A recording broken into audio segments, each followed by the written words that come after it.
and we will get started. Okay, so the first thing we want to do, I think, is kind of go over what's on this Laulima site, because everybody always gets very confused.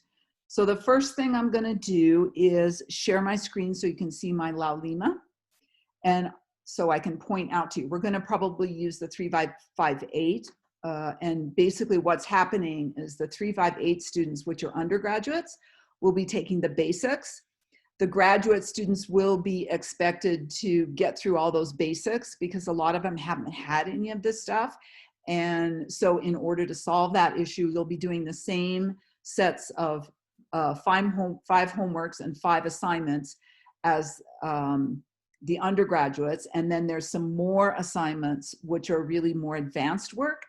They're a lot more fun, in my opinion, because you've kind of got through the technical details of what we're doing in this thing. So that's very important that you understand that the undergraduates are not being expected to do exactly the same amount of work as the graduate students. But if the undergraduates want to continue, surely all the stuff is posted, they can do it. The YouTubes will all be there if you want to learn it, because it has a lot more interesting stuff. And we'll talk about how important it all is relative to our sustainability position as we go through. I'll stop and say, so what does this mean about sustainability, and how might you use this to do a better job of putting forth an analysis of a project or a program that is something that you feel may not look good in a banker's eyes, but maybe from a community point of view, really encourages a more sustainable position. So for the social workers among us, or the people that want to help situations where maybe the focus would not be totally on monetary things, then you can kind of learn how to bring that in and how to make your case, because this really lends to the idea of using numbers. And this is something that is very easy to put forth in a presentation to legislatures and such for that reason. So I'll talk a lot about that as we go through, because we're all looking at different projects and programs, and it's sometimes very hard to sell them. Oh, thunderstorm too. Alrighty. So I'm going to share my screen to look at our Laulima.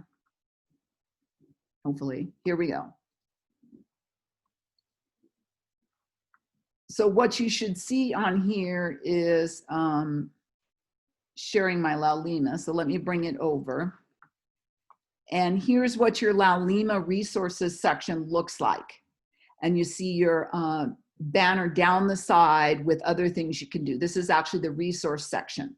So here's the resources I've already preloaded. All your assignments, some of you are have 2 issues. Either the book hasn't shown up yet because we're in the middle of a pandemic, or maybe your book isn't clear because you bought the ebook, or maybe you've decided to save a lot of money and share a book with a friend, or whatever you want to do, that's fine. So what I've done is I've made PDFs in here of all the assignments, the first 5. And I think in the graduate student, I'll have to check that because there's more assignments for the graduate students, but here's the first 5 for the undergraduates. The graduate site should have all the 11 assignments. What does the word assignment mean? It comes from the book. So I've given you in the syllabus the location in the book, and then these are actual PDFs that you can look at in case you're on the run and you don't have the book or something like that. So that's what's in that folder. So now here is something called audio files. The next one is called audio files. What audio files are me talking, and it goes along with the text PowerPoint. So if you look in the text PowerPoint, there's actually a PowerPoint that I used to use, or actually adapted from the textbook authors, and I made audio files to go along with them. They used to be connected as a narrated PowerPoint, but they're not now. But if you open those text PowerPoints and play the narrated audio, it will explain that PowerPoint. And the reason I'm uploading them is sometimes the book confuses you. And so if you look at the PowerPoint, it will focus on the things that I want you to focus on. The book was written by Australians, so sometimes the students can't understand. So this is what we're trying to avoid. So I just literally cut down these PowerPoints when I started teaching this class. and I've slowly just changed backgrounds and stuff, but I want you to have exactly what the book says, because if you have an e-version, sometimes you don't have the tables or something happened. So I kind of narrated my audio files to go with those PowerPoints. So those two go together, and you may never need them, but you may. It depends on how confused you get, because the first part of this course is confusing. Then we have something called case studies. What's in here now is a bunch of case studies on global climate change projects throughout the Pacific Island. These are real ones done by consultants. And the purpose of them is to kind of show you what they look like. I'm not seeing it, but when we get done, I will upload 2 papers that I have worked on. One is kind of a cost-benefit analysis of feral cat management, looking at 2 different programs. And then one I'm gonna do, we're just finishing it with a student who took this course last year. And it basically looks at aquarium fisheries, and it's very novel in the way that it looks at social equity across different stakeholder groups. So it's very interesting. And so the purpose of these is to show you what a real one looks like, and what the graduate students will be doing, not the undergraduates, but the graduate students will be making a presentation based on one of these, so that you can understand how to sell these cost-benefit analysis and give the information and explain to the person listening what you're trying to say in a few amount of slides and with the most impact as you can. It's very useful to understand how to do that. And I will actually give a demonstration based on one of these case studies. I will actually do a PowerPoint so you know how to do it. And I also, for the people that want to do it as that want to fight on project, I have adapted 2 of these so that they're actually a final project. I've simplified them, but I actually direct you to the original one. And all we're trying to do when you do that final project is move through an analysis from start to finish. During the class time, unfortunately, what you'll be doing is bits and pieces of things. So the purpose of the final project is to move from start to finish in this case, the 2 case studies. So it'll be 2 simplified case studies. And I think it takes about 6 to 8 hours to finish the 2 case study project that I've loaded on the website. You can do your own, or there's also one in the book. The problem with the one in the book is kind of more of a business example. So it's building a factory and locating a factory in a country, but you can do that one also. It comes right out of the book. It gives you all the information you need. It points you through a complete example of its report and how that report would look like. You just need to replicate that. Even though that sounds kind of simple, it's not as easy as it seems. So those are all the case studies, and I will post the two examples of work I did. There's an entire society of cost-benefit analysis. These people do health examples, all sorts of examples. So you can actually Google that and get to the Society of Cost-Benefit Analysis and look at different types of groupings of cost-benefit analysis.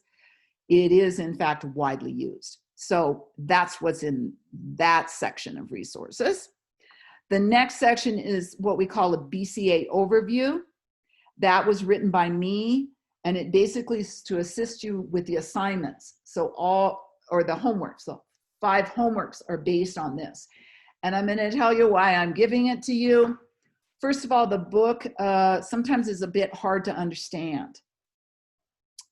And so I kind of rewrote some things in my own words, and I think it'll be easier. We're going to kind of review that PowerPoint this morning. The other thing that I do, which is kind of important for the business majors, is I actually go through specifics relative to a business point of view. We look at different points of view in this class. We look at the point of view as various stakeholders. We look at the point of view of the public. We look at the point of view of the private investor. And we look at the point of view of what makes the best economically efficient allocation of resources across the world. So we have 4 different points of view that we're looking at. And again, I think we'd all agree that point of view matters.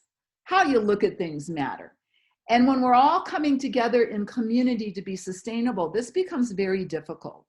So a lot of times you have to kind of walk in the other person's slippers. And what this does is let you look at different points of view.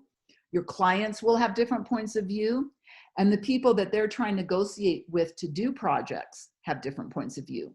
So what it does is it helps you appreciate the different points of view and agree on how one might reach the best compromise.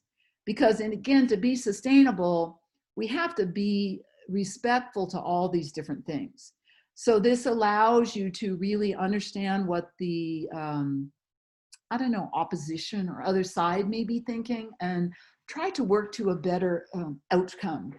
Because I think really working together is the sign of progress or towards sustainability, because you're really considering disadvantaged populations, you're considering the environment. All those things are important, but it's not going to happen if we just leave it up to what we're doing now. So that's really the purpose of that overview. Then in the FAQ section, I actually go through some frequently asked questions that students have when they do their homeworks. So I've collected them all together. And if you have a question, probably other students have had the same question. So I have developed this FAQ through time. Then I have the homework problems. There's 5 sets. I suggest you start with that and the BCA overview, because that's the easiest thing to get started with. The book, again, particularly, do not start with chapter 1. You will get very confused. Start with chapter 2 and my BCA overview. It's a lot more straightforward and simple. Then we have your actual syllabus, which goes through what we're going to be covering.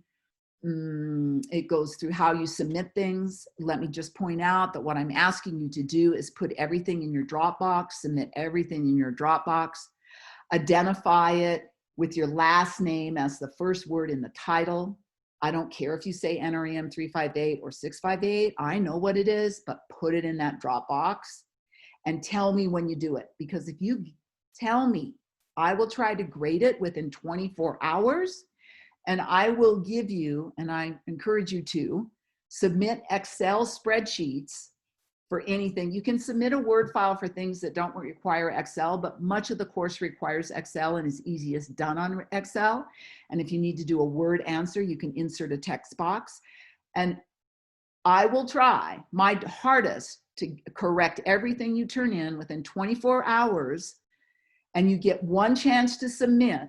I will grade it and I will give it back to you with extremely detailed instructions as to where you need to fix it, because you will struggle at first. And if you just follow my instructions, you should be able to get an A in this class, because again, there's just the submissions and then there is the grades and the final project. We are not having any tests. I don't think you can get through this class unless you can really do this. And I can actually tell if people have copied, because most people don't really do it exactly the same. But again, I'm not opposed to you working together. You can email each other from the site. I'm not opposed to that. And if you want to do joint final projects and work as a team, totally fine with me. But you just need to get these homeworks and problem assignments done. That's really the crux of this. And I promise you, when you get finished, you will actually learn a lot. And then here's that final class project. Now, as we get these webinars going, I will get a webinar PowerPoint or Excel spreadsheet example. So you will actually have the actual PowerPoint or examples that I use. If it's a spreadsheet, I'll load it up there. It will also be, the narrated video will be on my YouTube channel. I'll label it so you can keep track of where you are. And what I recommend is you open the Zoom, as you're doing a homework, and I'll try and label them so you can see assignment 4, number 3.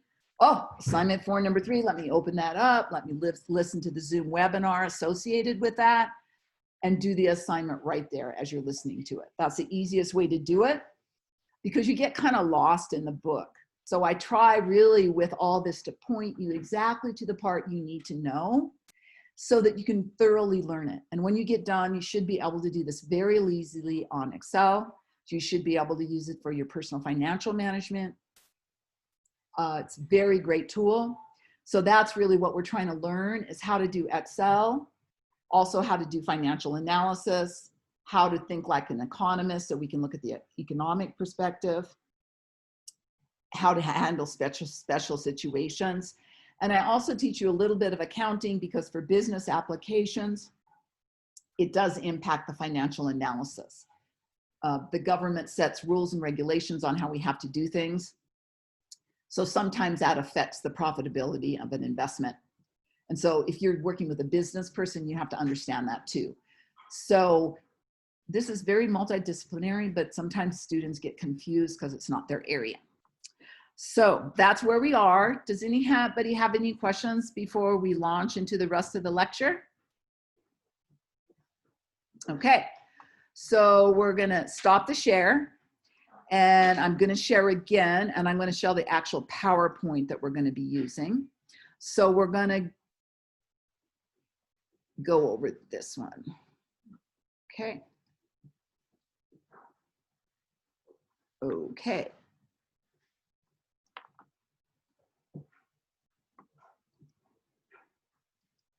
Okay, what slideshow? There we go. Okay, so let's just talk a little bit about what's the point of all this. Here's where we are. We've got resources. Our community have resources. What are resources? Resources are things that we use to get the wealth desired by the community. Wealth does not mean money necessarily. It may be financial wealth, but it could be cultural wealth. It could be environmental wealth. The idea is that you're really trying to get well-being from this wealth, that it makes us better off, however that is. And you can define it the way you want. I can define it the way I want.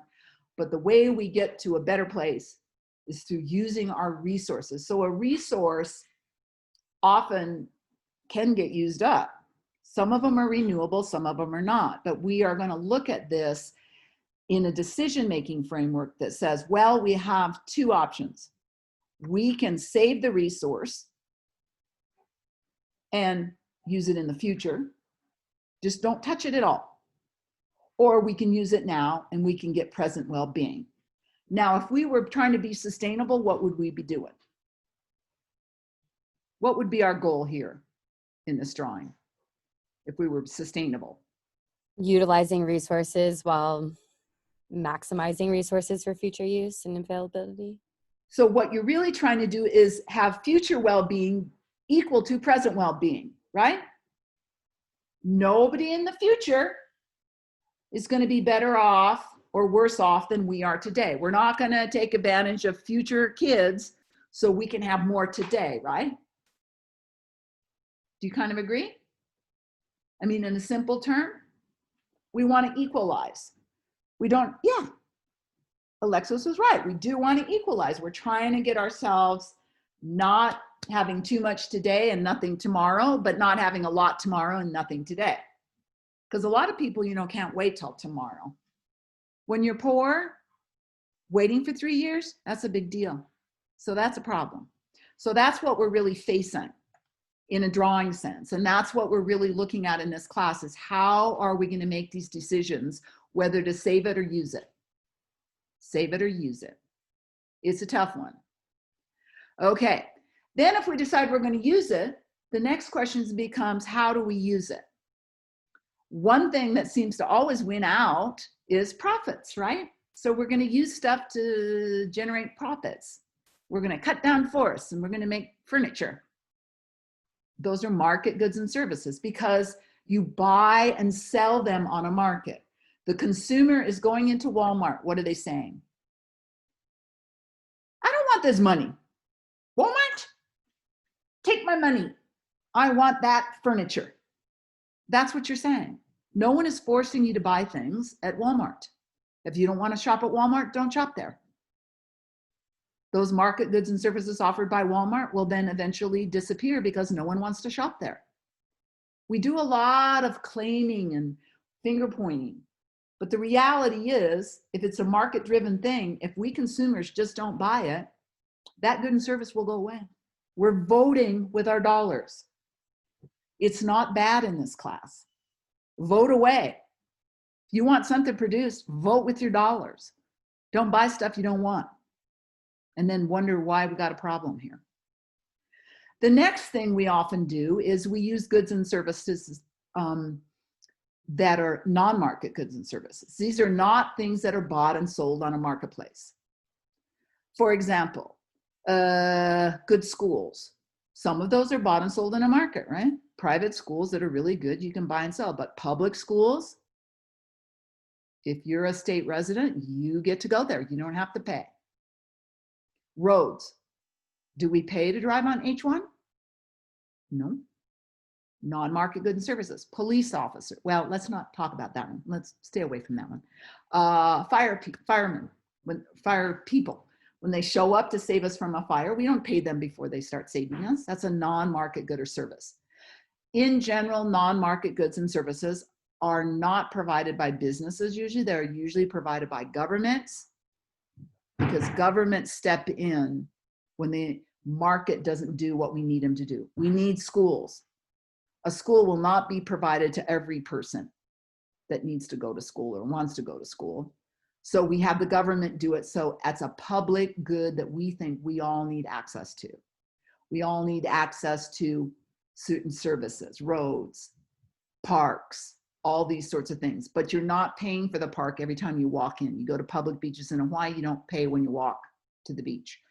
So we also use our resources to provide that. And again, they're usually provided by governments or nonprofits, because they are not driven by profit motive. They're driven by other things.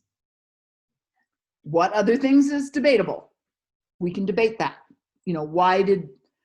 Why is Gates Foundation doing this? Why is the government doing that? I'm sure you often debate those things, particularly these days. Apparently we're debating police services now. So this is an important debate because those are non-market services. If there's something wrong with them, we need to really talk to the group that's providing them. And normally if it was a market thing, we just would stop voting for that with our dollars. But in this case, we can't do that because the decision to provide that is not a market-based decision. So those are also very important, and we'll talk about that as it goes along. So we are constantly making decisions on how our resources are used. Everybody is talking about this all the time. You don't think you're talking about it, but you are. When you're thinking to yourself, oh, well, maybe I would like to go out to dinner, or no, let's have a potluck because we're not supposed to go anywhere. All those are decisions on how you're going to use your resource. What's your most important resource? Time. Have you ever wasted time? You're wasting a resource. Your time is one of your most important resources, and it is limited, and you want to maximize. But that doesn't mean you're working 24/7. You need to sleep. If you don't sleep, then your other resource goes down. You become less productive. So these are very complex decisions that you're making all the time, just don't realize it. Also, we get into a lot of arguments. Are we stressed out? Sometimes we're all stressed out, particularly in a pandemic. And so it's very difficult and confusing to kind of have these decisions sometimes, because today I may want this, tomorrow I may want that. When I'm old, I may want this. When I'm young, I may want that. If I'm rich, I may want this. If I'm poor, I may want that. If I'm one culture, I may want this. If I'm from another culture, I may want that. So as soon as you get more than one person involved, it becomes difficult. So what we're really trying to do is analyze how we're making decisions, how we can influence and understand how to make better decisions, because again, we're trying to be sustainable. I'm just going to tell you by the end of this lecture that it's the hardest thing we'll ever do.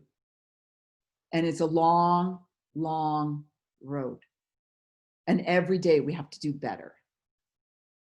Just every time I used to teach 420, what is the one sustainable behavior everybody wants to change? It's always simple things like, oh, don't use single-use plastics. But the biggest problem we have in reaching sustainability is the use of fossil fuels and huge increases in human population. But no one ever says, oh, we're going to stop using fossil fuels in this class all semester. I did have a class once decide they weren't going to have any babies. Unfortunately, one gentleman had a pregnant girlfriend, so we couldn't do that one either. You know, those sorts of population arguments have a lot of values laden with them, and it's very difficult. But the biggest problems we have are not the ones we usually talk about. So this is difficult. So we got to really pay attention. And I'm old. I'm looking to you guys to get this straightened out. So that's where we are. How to understand things and encourage better decisions by really looking at how the decisions are made, the points of view of the different groups involved, and how to actually do a better job. So we'll talk a lot about that until you're probably sick of me. So what is benefit cost analysis? So it's an approach, and you're basically always weighing things. What's the pluses? What's the minuses? That's really what economists are into.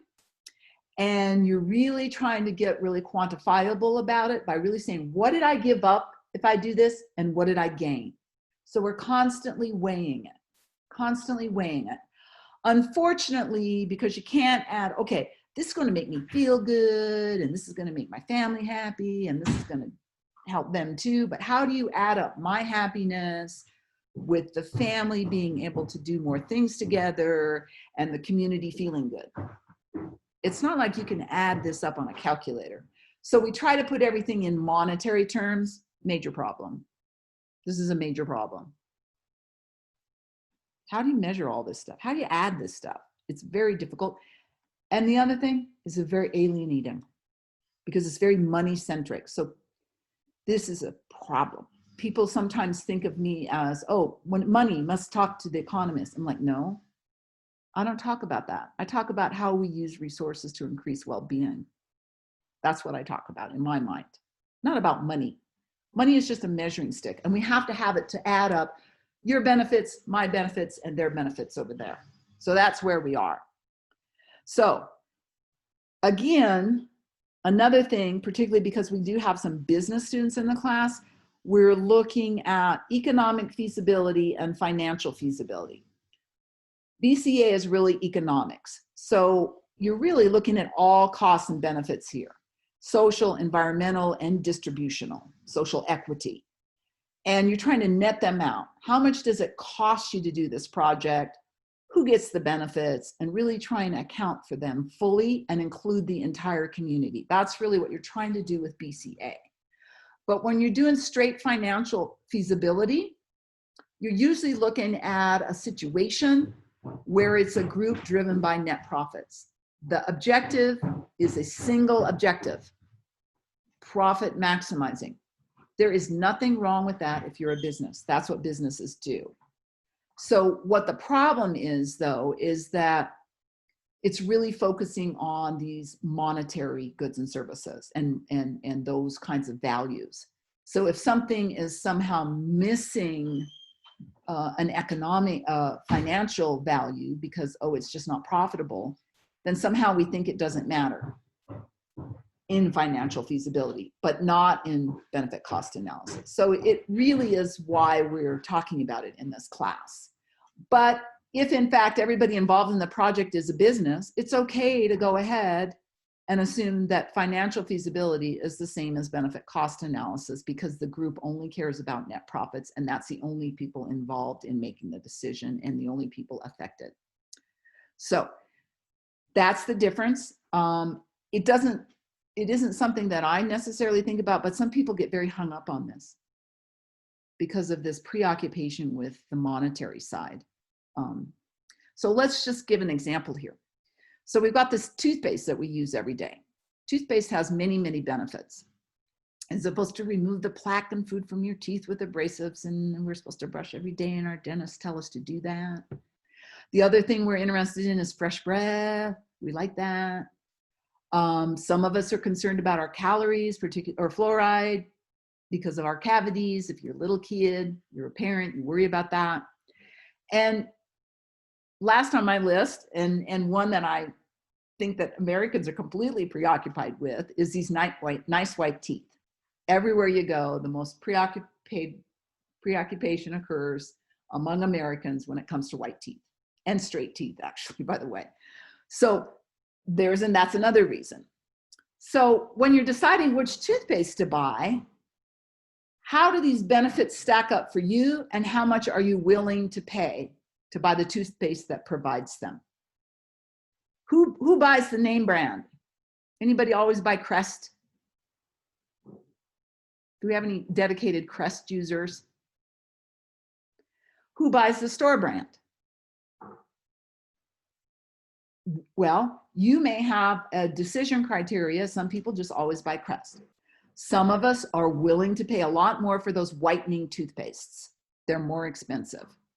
So you're making a decision every time you buy toothpaste on how you value these benefits and how much you're willing to pay for each one of them. And the one you pick is the one that maximizes the net benefits for you from that toothpaste. So you're doing it every day, but you've got this so registered in your mind, you've already made this analysis, you don't even know you're doing it, you just buy the toothpaste. But this is the type of thing that you do every day in many ways, and you're not thinking of it as benefit cost analysis, but essentially it is. Now, let's talk about the steps that you go through, because you have to kind of start thinking about this. And so I'm going to go through and we're going to continue to talk about this the rest of the class. So the first thing you do is you say, okay, so what am I trying to do? You know, am I trying to make more money? Am I trying to have a better community? Am I trying to do all that? How much of that am I, really decide where we're trying to get, where's the goal? Where are we heading? Because this is a big point of confusion. Some people think the only thing that matters is to get more jobs. Some people worry about the quality of the jobs. Some people worry about the quality of the social structure of the community. Some people are worried about the environment. So they're not worried about jobs or businesses. They're running around worrying about the environment. So we have to kind of get ourselves on the page as to what we're trying to achieve and what options there are for achieving it. And then you start to detail all the costs and benefits of each option you're considering. So initially, some of us will be confused because we're like, oh, I can't value that, but always think first, just what is the list? What are the benefits and what are the costs? Just describe them before you start worrying about, actually putting values on them. Just give me a list, because sometimes it's hard to value things and it's expensive, and communities will be they're not researchers. So sometimes if we can just get a descriptive list and value the ones we can and describe the ones we cannot, be they costs or benefits, then when you present the thing, you have some additional information to share about what you haven't included, and let the listener decide, oh, wow, yeah, that's a big one. That's a big cost I hadn't thought about, even though they didn't measure it, but they've described it and it sounds quite horrendous and I'm very worried about it. Or no, I hadn't thought about that benefit. That's a very good benefit.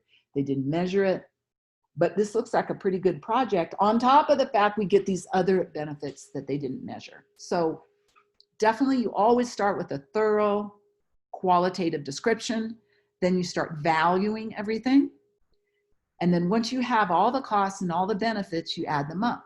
Costs are positive or negative, benefits are positive, you add them up and you get what we call the net benefit. And you can actually then look at the net return, if you will, from that option based on those hard values. And you can also see, well, gee, what if that changed a little bit? This is very valuable because we're doing in this Excel. You can actually say, well, what if the interest rate wasn't like that? Or what if this was a little higher than I thought? You can run it again because it's all in an Excel spreadsheet, and you can just hit calculate again and get a new number. Very, very useful. That's called sensitivity analysis. The other thing that we will talk about, particularly in the graduate course, will be distributional impacts. Is this a project that only benefits rich people? I think that's a concern today, or only benefits a certain cultural group, but not others. I think we have that problem. I think, isn't that what we're worrying about? We have certain marginalized groups who feel that their lives are not being appropriately accounted for or valued. I think so. So we need to think about this when we do projects. If we want to benefit Black lives, or we want to benefit certain Native American groups, or whatever group we're worried is maybe not getting their share, we can look at different projects and look at the distributional benefits. That's what we did with the aquarium fishery project. And it was there that we saw why they should close this fishery. It benefited very few people, and it cost a lot of people a small amount, and all the benefits accrued to very few people, like 14 to 30 people. And most of the benefits really were earned outside of the state. So we didn't even get the economic return. And I'll post that one so you can read it. And then the last thing you do is kind of make some recommendation and some caveats to the listener. So that's really benefit cost analysis. And so let me just graphically show you what we're thinking. So you're looking at a project over time. So if I don't do it, here's what the costs are, sort of. And here's the benefits if I do the project. If I don't do it, I end up with this. If I do it, I end up with this. And what we're trying to do is figure out exactly how big is the area of this rectangle. That's what we're trying to do. But you notice the time matters. As we go further and further in time, we get more and more benefits. Sounds good. What's the problem with that? What's the problem with that? More is better. What's the problem? The whole purpose of financial analysis is to deal with the situation that it doesn't all happen at the same time. You have to wait this long, all the way out to here, to get this much benefit. What is the problem with modern society? Who likes to wait? Do we have any volunteers to wait? Oh yes, no, I don't want anything. I like to wait. I was on hold this morning for an hour trying to get to a government office. An hour. If I didn't have a problem with waiting, that would not have bothered me. But most people in the modern world, particularly in this electronic age, don't wait for much of anything. There is a cost for waiting. And it is this cost that prevents us from being more sustainable. If we were willing to wait, then this course would be so much easier. But we're not. We're simply not. So all of us have different willingness to wait, and all of us have to be examined in this class. So again, we have the overall project benefit analysis. We have the community point of view. Community has a different ability to wait. If you're poor, isn't happening. Isn't happening. If you're afraid, someone's going to come home and you're going to get really in trouble, you're not going to be you're going to feel much more differently about things than if you're able to do whatever and wait and all these things. Then you also have the private point of view, the business point of view, where they're driven by profits. Am I going to criticize them for that? No. If businesses don't make profits, they don't function. And from an economist point of view, markets with businesses are useful. They provide us goods and services. We don't have to tell them what to do. They do it. If we don't like it, we don't buy it. They suffer. Can you imagine if we all wanted to sit around and talk about what we wanted and then expected someone to go get it for us? That you vote with your dollars. It's a very efficient system from an economic point of view for many reasons. Unfortunately, it also has a lot of problems, and we'll talk about that. And some of that we'll talk about how to deal with that, particularly for the environmental points of view, because that's important. Communities also will have this with their social structure. We don't want that because it may be very profitable, but it leaves out certain people in the community, and so we don't want that. So we want to have the government come in and do the project, because the government is not driven by profits. So this is what we're going to be talking about. So again, when you're valuing costs and benefits, you can use market values, and you would have to figure out what are they? What are they? Are they costs? Are they benefits? How much are they? And then when do they occur? Because the time frame, again, matters. Now, if you're taking 658, we're going to do more non-market evaluation. So we're going to look at social costs and benefits, environment costs and benefits. What are they? And when do we get them? And I'm going to be point blank honest. The environment often loses because environmental benefits and costs take a very long time to get seen. Look at Agent Orange, which CTAR perfected on the island of Kauai. All the employees that worked on that died of cancer. And that's a social issue. But if you go to Vietnam, I'm sure the effects of Agent Orange are still there in their environment. And how many years has it been? But we didn't account for that because we didn't look that far ahead. And those were non-market costs, giving up your life to work on a research project because it's your job. That's a tough one. So that's what happened, and they paid a big cost. So now, technically, what does this look like when you get in on a spreadsheet? It kind of looks like this. So you will have a total cost. If you don't have a total cost, you may have a different rows of various costs.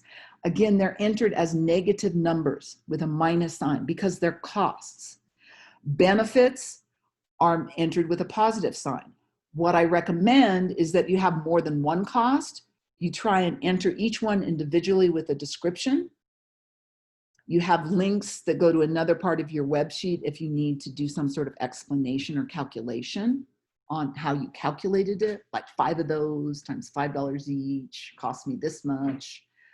And then you also get the total benefits, and you basically just add this way down the column until you get a net benefit for that year. What is year 0? That's right now. No waiting. So you don't have to worry about the effect of time because there's no waiting.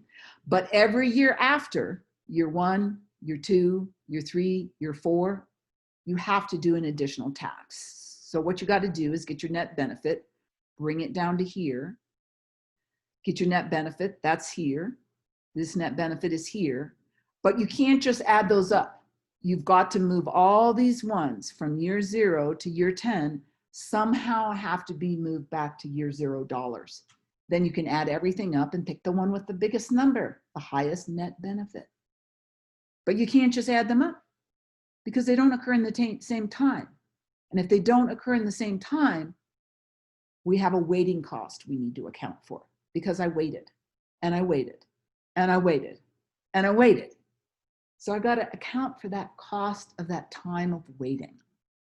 So that's really what we're doing on those spreadsheets, is trying to account for the cost of waiting. But at the same time, this adding and subtracting and menial labor, you don't need to do that. When I was young, we didn't have calculators. We did all this by hand when I learned this. And I didn't get a calculator until I was a professor. So that was a lot of energy, but for you, it's very easy on Excel.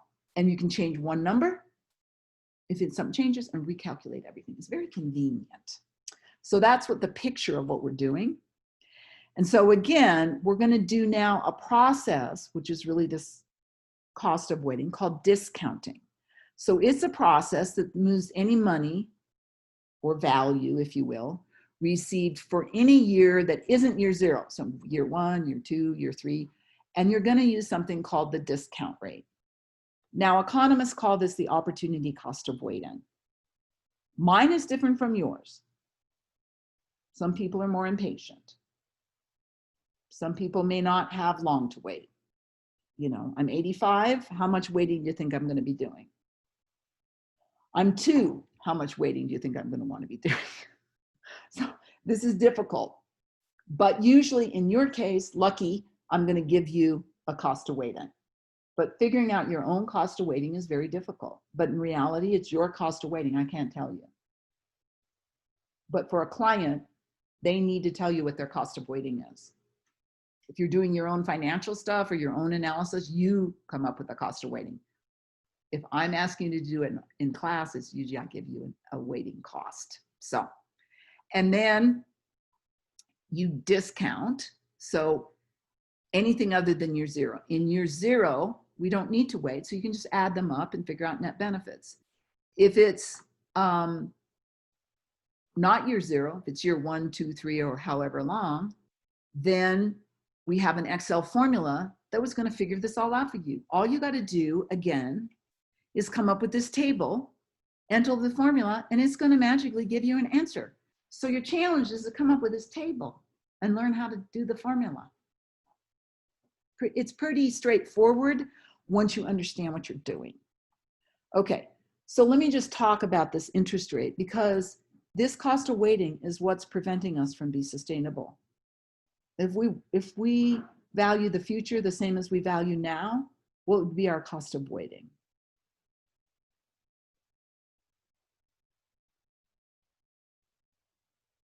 We got to wait 20 years. Do we care about that if we're sustainable? No, we don't care about that. Future benefits are valued the same as current benefits. So that's nice, but that's not how people are. They don't want to wait. And they don't want to wait a lot sometimes. So here's how we actually would say, okay, so if you started out with $100 and the interest rate, I don't know what this interest rate is. The interest rate was very, very, very high. Like, I think this one is 15%. If you started with $100 and you were saying, okay, if I had to wait 20 years to get this $100 because I was going to invest in something that was very sustainable, but my cost of waiting was 15%, the value of waiting for that $100 that you didn't get for 100 years, that $100 in today's dollars is only worth $5. So if you wonder why businesses mess up the environment, they have a very high cost of waiting. My own business is 17%. So waiting is not really a cheap option for me. So for most businesses, waiting is not a cheap option. If they don't make profits, their shareholders complain. They can't pay their labor. It's a problem. So if you have a high cost of waiting, particularly poor people have a high cost of waiting, they don't want to wait for anything. So you will not see them putting a really premium on sustainable projects, because sustainable projects means you have a zero cost of waiting. So if yours is 15%, not going to work. But up here, this cost of waiting, I think, is 4% right here. So you notice at a 4% cost of waiting, that $100 that you wait 20 years to get is worth $50 in today's dollars value when you subtract that cost of waiting. So the cost of waiting is $50 and that $100 is worth $50 today. If the cost of waiting is 15%, then the cost of waiting becomes $95. And this investment is only worth $5 in today's dollars. So this is why we have a problem with sustainability. People have a hard time waiting. I mean, we look at the pandemic. No one wanted to wait to open things up. Everybody wants to go out there. No one wants to even put on a mask. When we have those types of inabilities to wait, then you're going to move away from a sustainability position. And if you have any cost of waiting, you will never be at the exact position you should be to be considering yourself sustainable. Because you're basically saying, if I have to be paid to wait, then I don't value future benefits the same way I value current benefits. I have to subtract the cost of waiting, and it will move you backwards. So you will actually take this and value it much, much less as you move it back to year zero. As you move it back to year zero, the higher that cost of waiting, the less this big benefit, this big net benefit values. Okay, so there I'm done with my thing. So I'm gonna stop sharing. Okay. So we're about done with our first lecture this hour. They're scheduled for an hour. We're going to have another one today, and what we're going to do in that hour is go over how you actually do these formulas so you understand it a little bit more, and hopefully we'll get to a spreadsheet. And whatever I come up with on the PowerPoint, I'll post it. And this PowerPoint will be posted, as will the lecture on the YouTube channel. And then the next one that I'll be moving into is a quick economics overview. For the non-economists among us, we need to understand how markets work. And the reason why we need to do that is because the most efficient, effective way to get goods and services moved out in a community in general, as you look around the world, is through businesses and markets.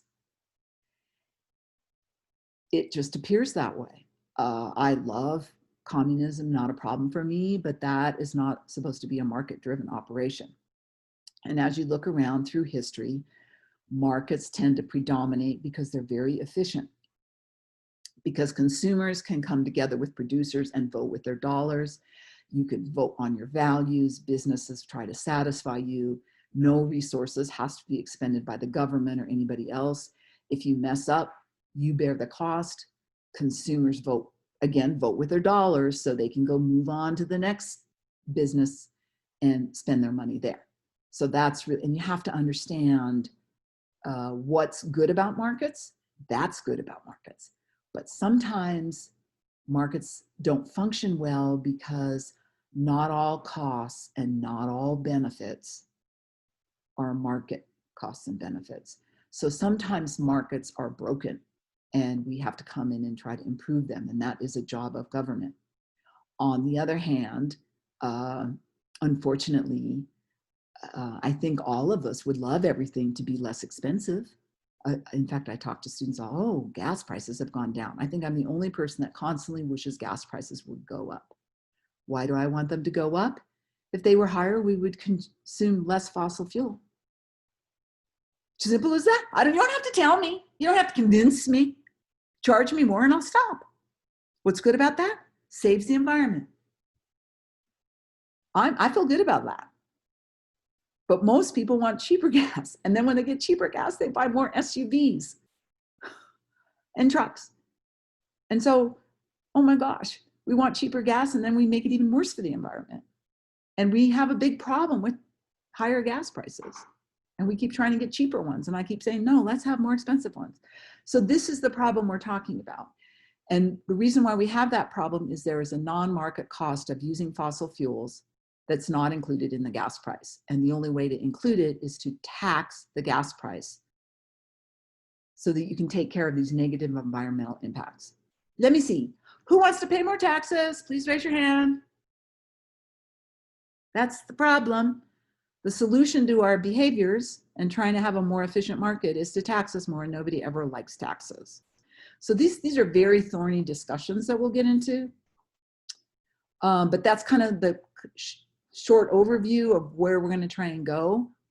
And that's the point of all these assignments. I know some of them may be a little, the first 4 assignments 1 and 2 and homeworks 1 and 2, it's a little stressful. Homework 3 and assignment 3 are pretty straightforward. And by then you should kind of be comfortable with spreadsheets and it gets a little easier.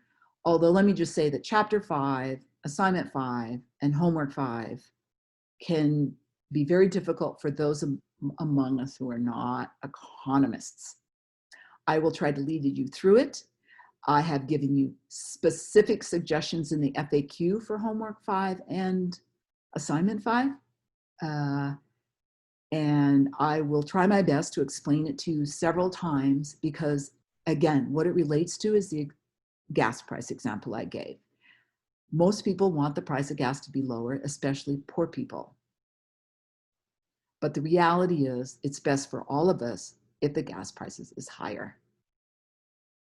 And that is really the conundrum, because the only way to make that happen is to tax, to pay for all those economic costs that are brought about by messing up our environment by using all this fossil fuel.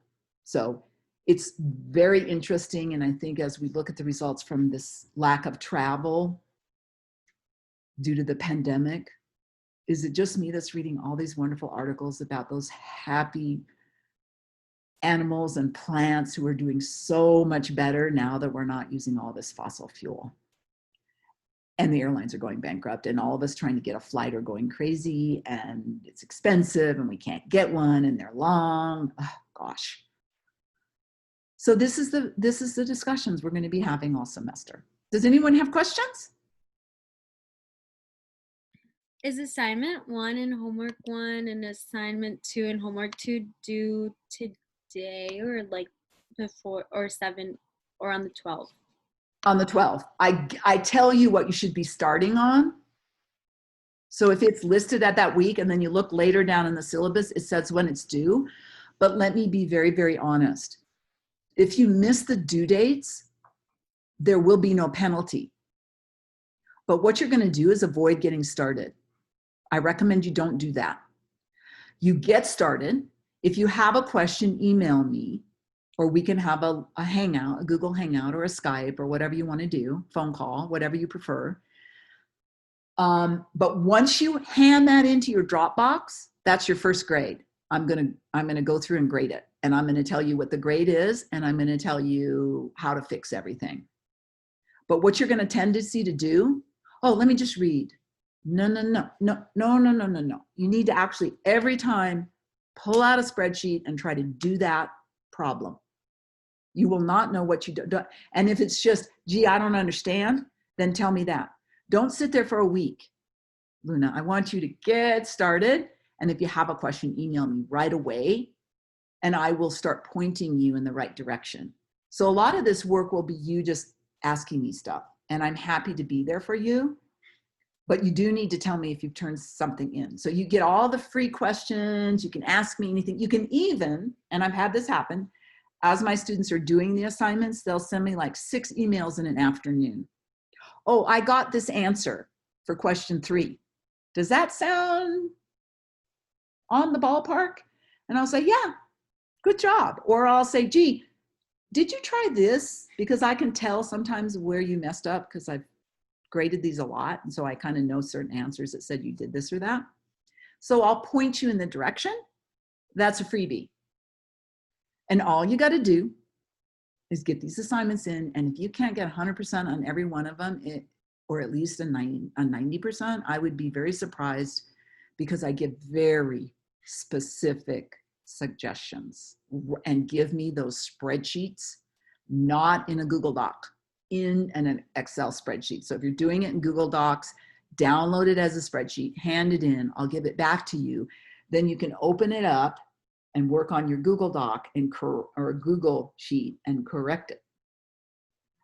And when you get done, you will know how to use financial analysis in Excel, because that's what you're going to be doing. It's very handy, very good job skill. Any more questions?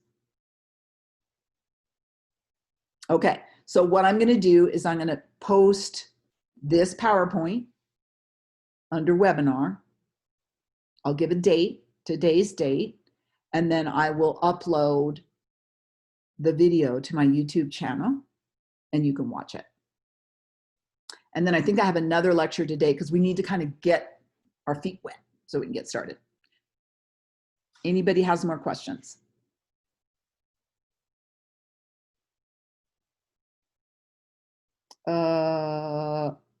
Yes. Okay, let me just answer, because I've been looking at Luna's questions. Yes, when you submit the spreadsheet to the Dropbox, email me.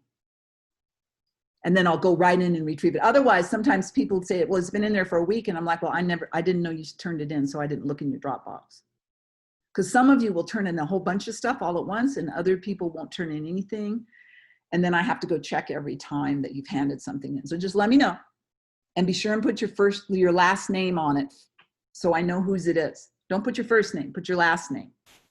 And then say what assignment it is. Assignment 1, homework 1. Everybody clear? No more questions? Okay. Jordan, you have a question? Nope, just thank you for the lecture. Looking forward Okay. to seeing you in a couple hours. Okay. Bye-bye. Yep. I'll Bye-bye. I'll get this recording. Thank Yep. you.